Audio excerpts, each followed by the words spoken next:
Basuh kasut dan Kaki. kaki. Tok situ dulu saya kan. Tok.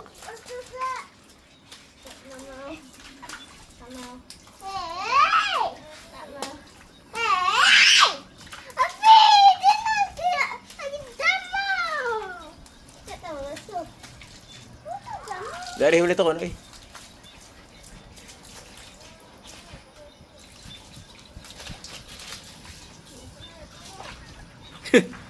Mai tunggu ni lah Zari ni. Tunjuk kat Zari. We gotta do the water.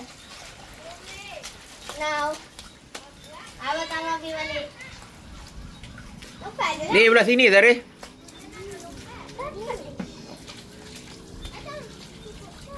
Sama je kot tu pun.